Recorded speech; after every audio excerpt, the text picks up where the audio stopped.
नमस्कार दोस्तों। US navy के एक ऑफिसर अल्फ्रेड टी माहन उन्होंने कहा, the one who rules the waves rules the world, the one who rules the ocean will rules the world. यानी कि कोई भी देश अगर जिसकी डोमिनेंसी ओशंस पर है या सीज पर है तो वो पूरे विश्व पर उसकी डोमिनेंसी होगी, पूरे विश्व पर उसका दबदबा होगा। क्योंकि जो ओशंस है आज के टाइम में और सी है एक काफ़ी इंपॉर्टेंट रूट बन चुके हैं या फिर नेचुरल रिजर्व्स का। जैसा कि जो बहुत सारा ट्रेड यहाँ से होता है तो क्या होता है कि जो डिफरेंट डिफरेंट कंट्रीज है वो इन ओशन पर अपनी मिलिट्री को डिप्लॉय कर देती है ताकि वे अपनी डोमिनेंसी को यहाँ पर स्थापित कर सके। फॉर एग्जांपल चाइना ने साउथ चाइना सी में अपनी नेवी को डिप्लॉय किया हुआ है ताकि वहां पर वो अपनी डोमिनेंसी को शो कर सके। और जो डिफरेंट डिफरेंट आइलैंड्स है वहां पर जो कि साउथ ईस्ट एशियन कंट्रीज के हैं वहां पर चाइना ने डिस्प्यूट कर रखे हैं और आइलैंड्स पर अपना दावा करते हैं। जैसे कि स्कारबोग आइलैंड्स है, इन डिफरेंट डिफरेंट आइलैंड्स पर चाइना दावा करता है। और ओशन की इन्हीं इंपॉर्टेंस की वजह से मुगल एम्पायर 200 साल तक भारत पर राज कर पाया और ब्रिटिशर्स लगभग 100 साल तक राज कर पाए। एब्सोल्युटली, क्योंकि जो उनकी पकड़ थी ओशन में, इंडियन ओशन में और इंडियन ओशन के अरबियन सी और बे of Bengal,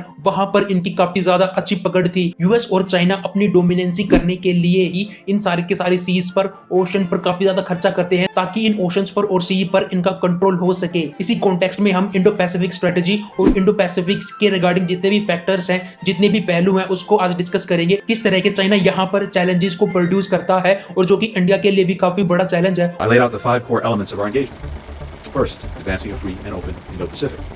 Second, forging stronger connections within and beyond the region. Third, promoting broad-based prosperity. Fourth, helping build resilience. And fifth, bolstering security. Today, the United States is releasing our New Zealand. Mr. Biden launched his Indo-Pacific Economic Framework for Prosperity in Tokyo. Together, the new framework comprises 40% of global GDP.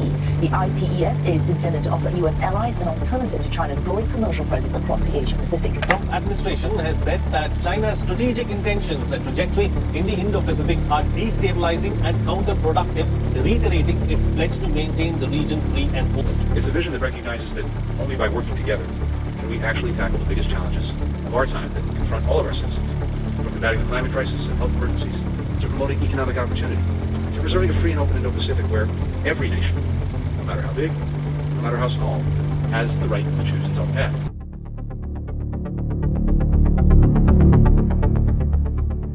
China के ambassador ने France में कहा कि ये foreign forces responsible है China के अंदर जो प्रोटेस्ट हो रहे हैं, इन प्रोटेस्ट करवाने के रिगार्डिंग। एक्चुअली जो चाइना के अंदर प्रोटेस्ट हो रहे हैं ये जीरो कोविड पॉलिसी की वजह से हो रहा है जो कि यहाँ पर 3 साल से लागू है। चाइना फॉरेन फोर्सेस की तरफ जो इशारा कर रहा है उसमें क्वाड, ओकस और 5 एज कंट्रीज और स्पेशली वॉशिंगटन की जो इंडो पैसिफिक स्ट्रेटेजी है, ये सारे फैक्टर्स हैं। वैसे चाइना कहता है कि जो इंडो पैसिफिक स्ट्रेटेजी है और इसमें जो इतने भी देश इंक्लूडेड है इस स्ट्रेटेजी में, इसकी वजह से चाइना के अंदर प्रोटेस्ट हो रहे हैं। और दूसरी तरफ चाइना कहता है कि जियोपॉलिटिक्स में इंडो पैसिफिक जैसा कुछ है ही नहीं। ये देख रहे हैं कि चाइना की जो हाइपोक्रेसी है, चाइना का पाखंड, एक तरफ कह रहा है कि इंडो पैसिफिक स्ट्रेटेजी की वजह से हमारे देश के अंदर प्रोटेस्ट हो रहे हैं और दूसरी तरफ ये कह रहा है कि जियोपॉलिटिक्स में इंडो पैसिफिक जैसा कुछ है ही नहीं। एक्चुअली है क्या कि चाइना इंडो पैसिफिक को नहीं मानता, एशिया पैसिफिक को मानता है। क्योंकि इंडो पैसिफिक में जो इंडो वर्ड है ये इंडिया से ही आया है, इंडियन ओशन से ही आया है। और ये चाइना को पसंद नहीं है कि इस सारे रीजन में इंडिया का नाम आए और इसी वजह से ये इंडो पैसिफिक नहीं बल्कि एशिया पैसिफिक इसे मानता है। चाइना ने कहा, क्यों अमेरिका ने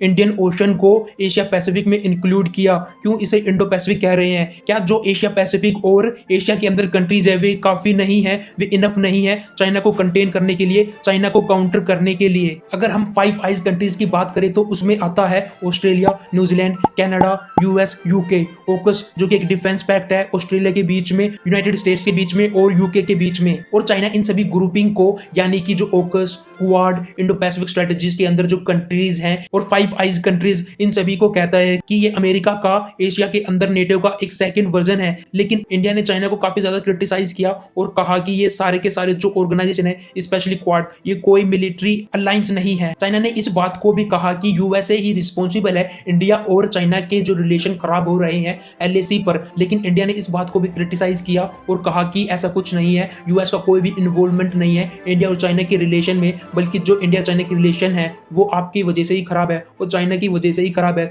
जो आप एलएसी पर इंट्रूजन और घुसपैठ करते हैं हैं और जो डिफरेंट एग्रीमेंट्स हुए हैं जैसे कि 1996 का एग्रीमेंट, इन सभी को आप ब्रेक कर रहे हैं और यही रीजन है इंडिया और चाइना के रिलेशन जो खराब हो रहे हैं। अब हम इंडो पैसिफिक स्ट्रेटेजी को डिटेल से जानेंगे, डिटेल से समझेंगे। 11 फरवरी 2022 को यूएस एडमिनिस्ट्रेशन यानी कि अमेरिका की सरकार ने अपनी इंडो पैसिफिक स्ट्रेटेजी को रिलीज किया और इस स्ट्रेटेजी की स्टेटमेंट में जो लिखा हुआ है वो आप देख सकते हैं। The future of each of our nation and indeed the world depends on a free and open Indo Pacific enduring and flourishing in the decades ahead. यानी कि हर एक राष्ट्र का जो भविष्य है, ना केवल राष्ट्र बल्कि पूरे विश्व का भविष्य फ्री और ओपन इंडो पैसिफिक पर काफी ज्यादा डिपेंड करता है। यानी कि फ्लरिश करेगा, प्रोस्पेरस बनेगा, समृद्ध बनेगा। क्योंकि है क्या कि जो इंडो पैसिफिक से काफी ज्यादा ट्रेड होता है, ये काफी ज्यादा इंपॉर्टेंट है पूरे वर्ल्ड के लिए, क्योंकि वर्ल्ड का लगभग 50% से ज्यादा जो ट्रेड है वो इंडो पैसिफिक रीजन से ही होकर गुजरता है। यहाँ पर बहुत सारे जहाज आते हैं और एक देश के जो एक्सपोर्ट्स और इम्पोर्ट्स हैं वो इसी राउट से होते हैं। इवन इंडिया के, चाइना के और maximum Africa, even Asian countries के जो ट्रेड है इसी रूट से होते हैं। और इस रिपोर्ट के अंदर डिफरेंट चैलेंजेस को भी बताया गया है कि क्या क्या चैलेंज है इंडो पैसिफिक रीजन में। स्पेशली जो सबसे बड़ा चैलेंज है वो चाइना की डोमिनेंसी की वजह से आ रहा है इस रीजन में। चाइना इस वाले रीजन में डिफरेंट आइलैंड्स को कब्जा लेता है और डिस्ट्रीब्यूट कर देता है। जैसे कि मैंने आपको बताया स्प्रेटले आइलैंड, स्कारबोग आइलैंड और जो साउथ ईस्ट एशियन कंट्रीज है उनकी जो लैंड है वहां पर डिस्ट्रीब्यूट करता है और कहता है कि ये हमारा आइलैंड है इंडियन ओशन और पैसिफिक ओशन में अपनी डोमिनेंसी करने के लिए। और इसमें यूएस के जो डिफरेंट पार्टनरशिप है,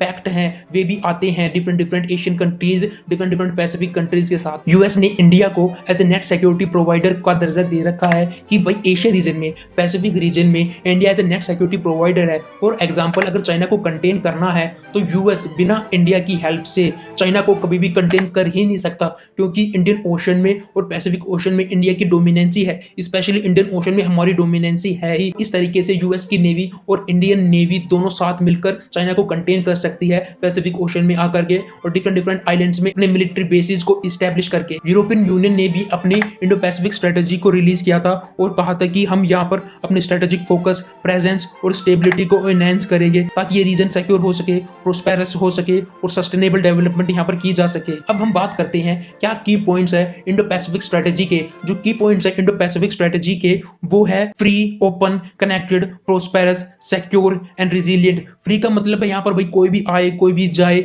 यहाँ पर फ्री ट्रेड हो, कोई किसी से टैक्स ना वसूले, कोई यहाँ पर अपनी डोमिनेंसी ना करे, सिविल सोसाइटी को स्ट्रेंथन करे, फ्री प्रेस हो यहाँ पर और डेमोक्रेटिक इंस्टीट्यूशंस हो। कनेक्शंस का मतलब है यहाँ पर डिफरेंट कंट्रीज को कनेक्ट करना और जो ट्रेड है, इकोनॉमी है, उसको और ज्यादा बूस्ट मिल सके क्वाड के थ्रू, एशियन के थ्रू, यूरोपियन यूनियन के थ्रू। प्रोस्पेरिटी का मतलब इस वाले रीजन को और ज्यादा समृद्ध बनाना ताकि यहाँ पर इन्वायरमेंटल चैलेंजेस आ रहे हैं उसको काउंटर किया जा सके। और तीसरा फैक्टर इस वाले रीजन को सिक्योर किया जा सके ताकि यहाँ पर कोई भी देश अपने इलीगल टेरिटोरियल क्लेम ना करे। और चौथा रिजिलियंस, क्लाइमेट चेंज की वजह से जो इतने सारे चेंजेस आ रहे हैं हमारे इन्वायरमेंट में उसको काउंटर किया जा सके, उसको कर्ब किया जा सके। जैसे कि जो साउथ एशिया ग्लेशियर्स है वो मेल्ट हो रहे हैं, वो मेल्ट ना हो, हमें टेम्परेचर को एक सर्टेन डिग्री पर मेंटेन रखना है। इंडिया और यूएस के रिलेशनशिप में क्वाड एक इंपॉर्टेंट रोल प्ले करता है क्योंकि इसी के थ्रू हमारे जो टेक्नोलॉजी ट्रांसफर है, कोऑपरेशन है, डिफेंस पैक्ट है, ये सारे के सारे होते हैं और क्वाड के थ्रू ही इंडो पैसिफिक स्ट्रेटेजी को एक डिफरेंट ऊंचाई मिलती है, एक डिफरेंट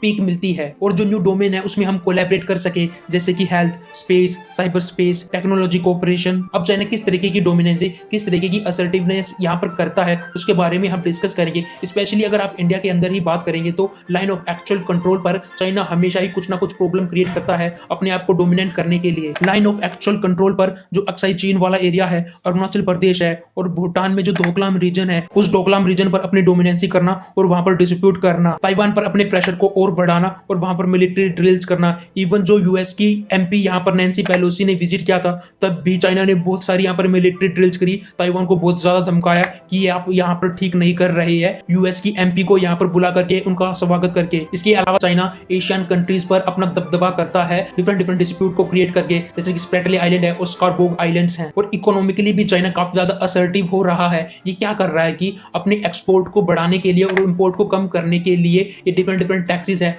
टैरिफ्स का यूज करता है। ऑस्ट्रेलिया और चाइना का काफी ज्यादा ट्रेड डेफिसिट है। जो ऑस्ट्रेलिया है काफी ज्यादा इंपोर्ट करता है चाइना से, लेकिन एक्सपोर्ट की बात करें तो वो कम ही करता है। और इसके एक्सपोर्ट होने का रीजन ये भी है कि चाइना जो अपने टैरिफ्स है, टैक्सेस रिजाइम का काफी ज्यादा यूज करता है। बस दोस्तों आज की वीडियो में इतना ही। आपका क्या पर्सपेक्टिव है इंडो स्ट्रेटेजी के रिगार्डिंग, क्वाड के रिगार्डिंग और जो 5 एशियन कंट्रीज है, क्या ये इनफ है चाइना को कंटेन करने के लिए? क्या इंडो पैसिफिक स्ट्रेटेजी है अपने आप में चाइना को कंटेन करने के लिए? चाइना को काउंटर करने के लिए? क्या जो हमारी रिलेशन है यूएस के साथ और ज़्यादा मजबूत होना और चाइना के साथ वीक होना, क्या ये इंडिया के नेशनल इंटरेस्ट में है? मुझे कमेंट करके बताएं। और अगर आपका किसी तरीके का डाउट है तो वो भी कमेंट सेक्शन में लिखें, मैं डेफिनेटली उस डाउट को क्लियर करूंगा। तो दोस्तों मिलते हैं अगली वीडियो में, तब तक के लिए टाटा, गुड बाय एंड जय हिंद।